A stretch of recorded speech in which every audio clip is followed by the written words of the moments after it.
Champaran news दर्शन की सभी खबरें आप तक पहले पहुंचे तो सब्सक्राइब करें हमारे चैनल और घंटी को बजाएं। चंपारण न्यूज दर्शन से मैं हूं डीएन कुशवाहा। चंपारण न्यूज दर्शन में आप सभी का हार्दिक अभिनंदन है, स्वागत है। पड़ोसी देश नेपाल के वीरगंज सत्संग मंदिर में 31 जुलाई 2023 रोज सोमवार को सहप्रति ऋत्विक अशोक कुमार चौरसिया दादा के नेतृत्व में हर्षोल्लास के साथ मनाया गया जगत जननी जगत आराध्या श्री श्री बड़मा का 130वां जन्म महामहोत्सव।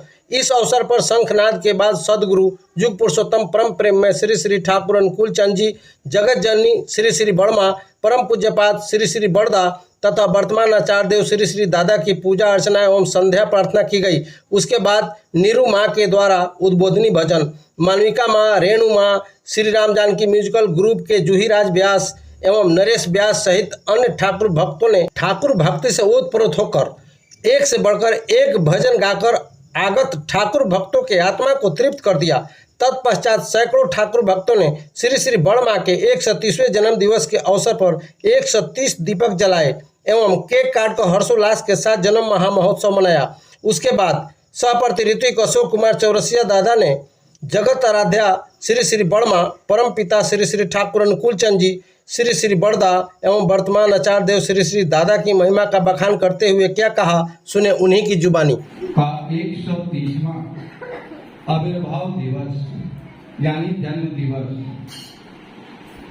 बड़े ही हर्षोल्लास से उनके सानिध्य में बैठ के उनके संकीर्तन, गुण कीर्तन, नाम कीर्तन के माध्यम से प्रत्येक प्राणियों की सुंदर जीवन, सुखद जीवन, आनंदमय जीवन के लिए हम सबों ने संवेद एकांत प्रार्थना निवेदन।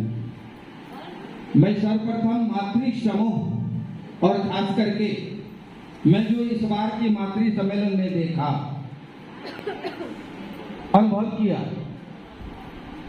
प्रत्यक्ष या अप्रत्यक्ष रूप से हमारे बीच मीना माँ बड़ा गुमसुम बैठी रहती है, लेकिन उनका जो काम वास्तव में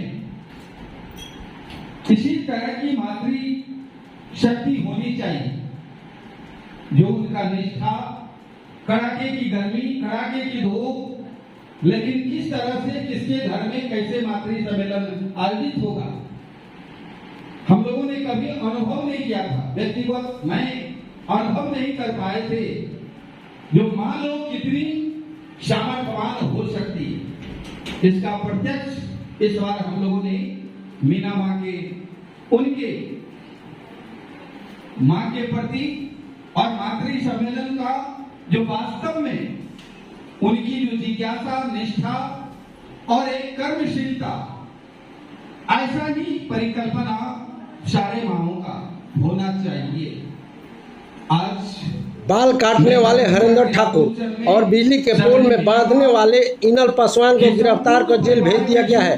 गौरतलब हो कि किसी भी महिला पर कोई गलत इल्जाम लगाकर उसका बाल काटने, सरेआम उसकी पिटाई करने का अधिकार किसी को भी नहीं है। यह कानूनी अपराध है। ऐसा अपराध करने वाले दोषी व्यक्तियों के खिलाफ कानूनी कार्रवाई होनी तय मानी जा रही है। इसके लिए कोर्ट है, कानून है। सजा देने का अधिकार सिर्फ और सिर्फ कोर्ट को ही है, किसी आम व्यक्ति को नहीं है। इसलिए इस मामले से संबंधित जितने भी व्यक्ति दोषी हैं, शायद उनके विरुद्ध कानूनी कार्रवाई हो सकती है। उक्त महिला के साथ किस तरह से अमानवीय व्यवहार किया गया, इस पूरी वीडियो को देखने के बाद अंदाजा लग जाएगा।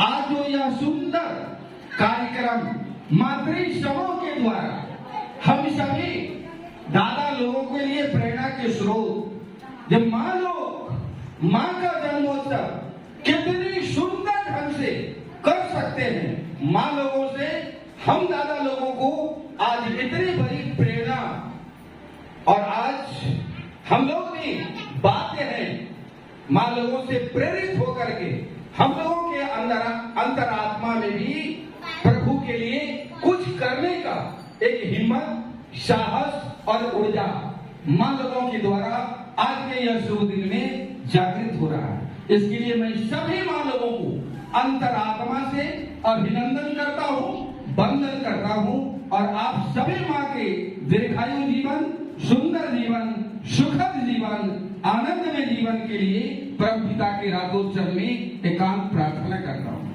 आज माँ का जन्मोत्सव है। आविर्भाव दिवस है। एक घटना मां की मुझे याद है, वास्तव में कैसे शक्ति स्वरूपा है, कैसे अंतर्यामी है। ठाकुर जी कहते थे जो मुझे अगर नारी रूप में आना होता तो मैं बड़बहू के रूप में ही आता, यानी अर्धनारीश्वर रूप बड़वा का। आसाम के एक अरबपति प्रेमचंद दा सारी सुख संपदा से परिपूर्ण लेकिन निसंतान, गुरु भाइयों के द्वारा उनके अंतरात्मा में एक भाव जागृत होता है जो शायद मैं ठाकुरबाड़ी जाऊंगा और ठाकुर जी से निवेदन करूंगा तो मेरा जो जीवन निसंतान का जीवन है, शायद मेरे जीवन में भी संतान प्राप्ति का योग बन सकता है, क्योंकि वो दीर्घादर्शी है, वो भाग्य विधाता है, जन जन के रक्षक है, पालन करता है, संरक्षण करता है, पोषण करता है और सारे समस्याओं का समाधान करता भी है। प्रेमचंद ठाकुर जी के पास निवेदन करते अपने निसंतान होने की बात, संतान प्राप्ति के लिए।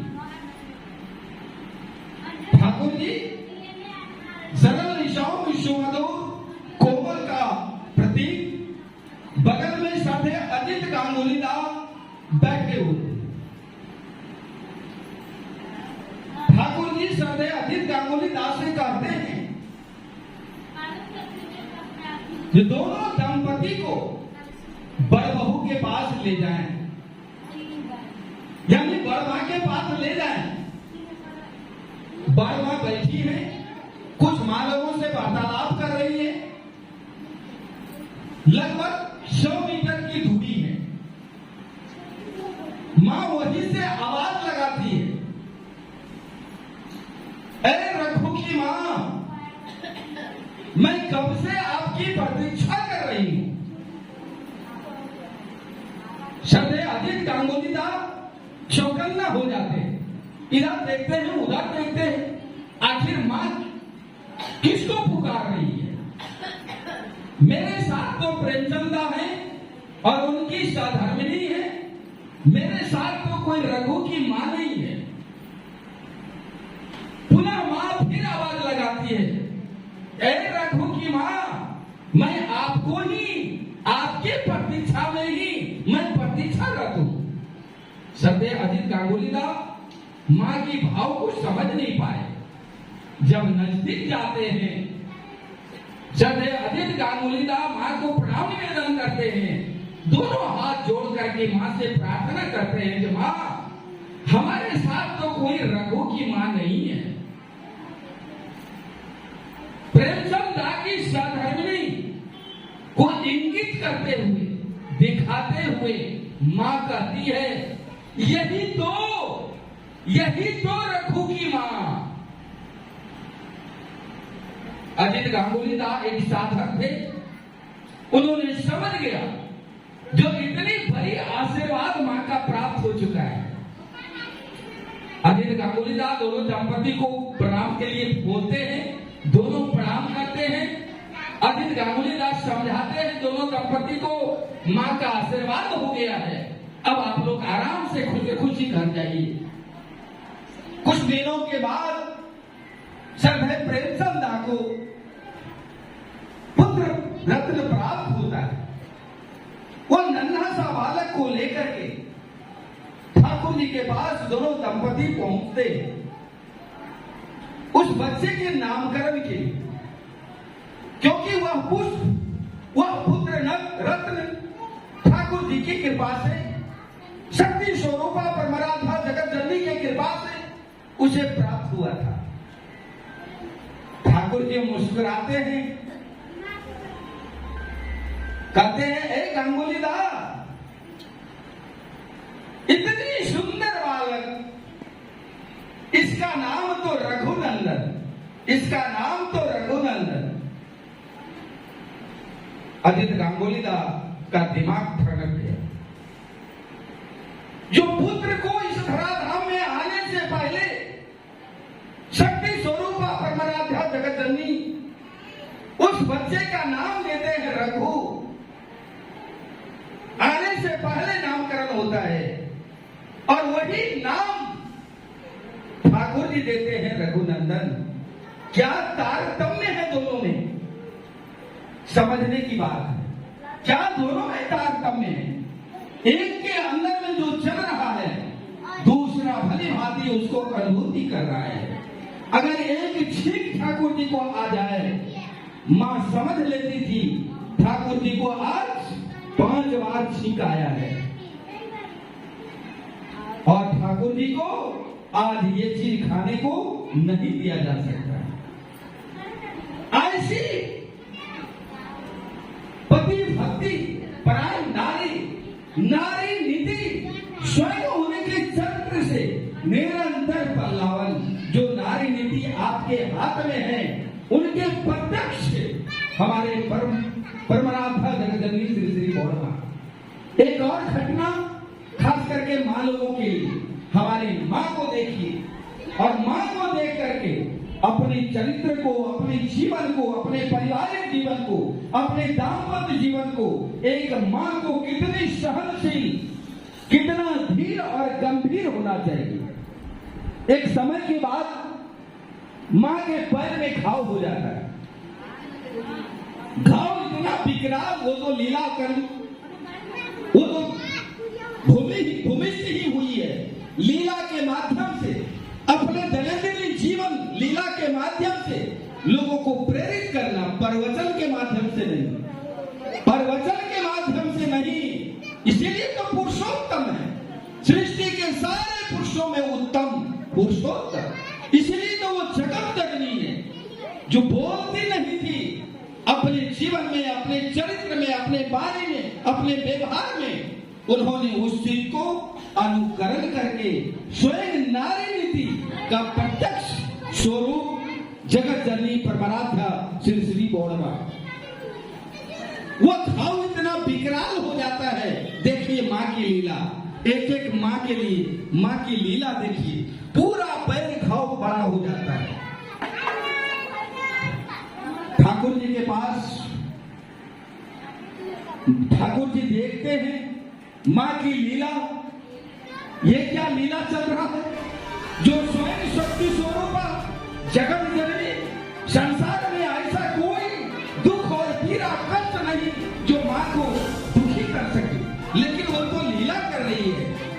ठाकुर जी कहते हैं सदगुरु केशु दाकू, जो एक अच्छे डॉक्टर की टीम की व्यवस्था किया जाए जो मां का ऑपरेशन कर सके। और जानते हैं मां का ऑपरेशन कोई बहुत बड़े अस्पताल में नहीं होता, आश्रम में ही डॉक्टर की टीम आते हैं और मां को कोई दवाई खिला करके बेहोश नहीं किया जाता। मां कुर्सी पर बैठी है, पैर आगे कर देती है और डॉक्टर का टीम सर्जरी चालू करता है। जरा सोचिए, उसके पैर के घाव का सर्जरी चालू हुआ। मां दांत पर दांत बैठा करके सारी पीड़ा को उन्होंने सहन किया और संसार के सारी नारियों के लिए उन्होंने प्रेरणा दिया, जो एक नारी के जीवन में कितना पीड़ा सहन शक्ति उसमें होना चाहिए। ये उन्होंने दिखाया उस घटना से। मां का ऑपरेशन हो जाता है, ऑपरेशन हो गया, टाका लग गया, ठाकुर जी आते हैं। ठाकुर जी का देखते हैं ऑपरेशन ठीक से हो। ठाकुर जी कहते हैं बड़ बहू,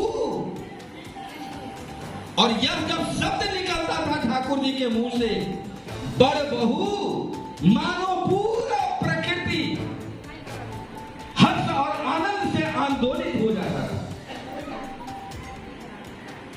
मां उस कुर्सी से उठ के खड़े हो जाती है,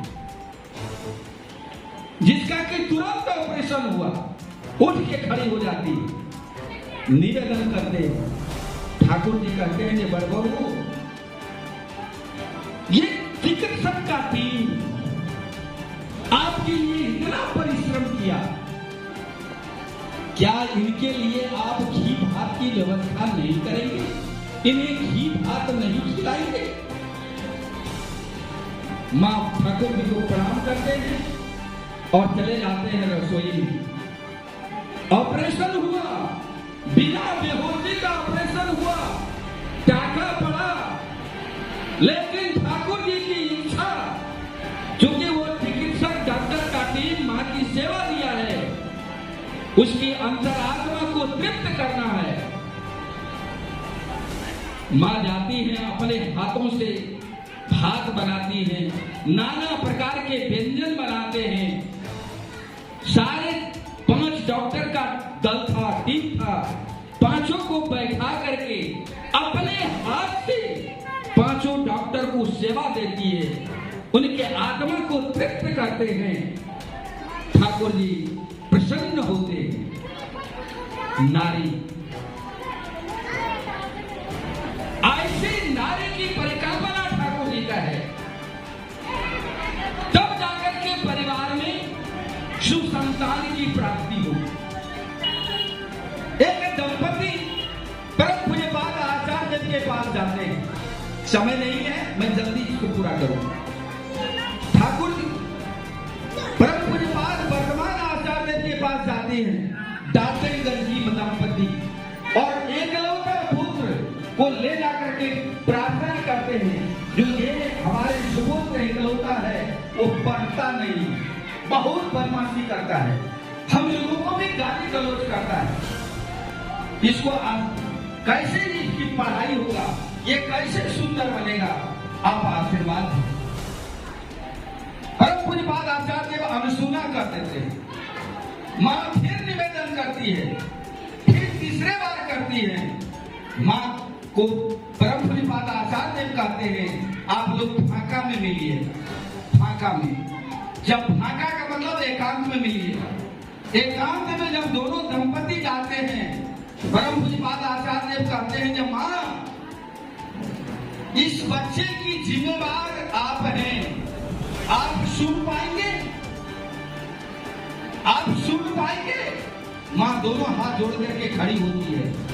परम पूज्यपाद आचार्य कहते हैं कि मां, आज से 18 वर्ष पहले आप याद कीजिए, आपके पति सब्जी लाने के लिए बाजार गया था, आपने सब्जी लाने को कहा, वो जब बाजार गया तो सत्संग चल रहा था, उसे पता चला जो अमुक दादा के यहाँ सत्संग है, वो चला गया सत्संग में, आनंद बाजार होने लगा, आनंद बाजार करते करते रात हो गया, सब्जी बाजार गया, सब्जी बाजार खत्म हो गया था, वो झोला वापस लेकर के घर आया, आपने इतना वर्तमान परम पूज्यपाद आचार्य देव का दर्शन लाभ किए।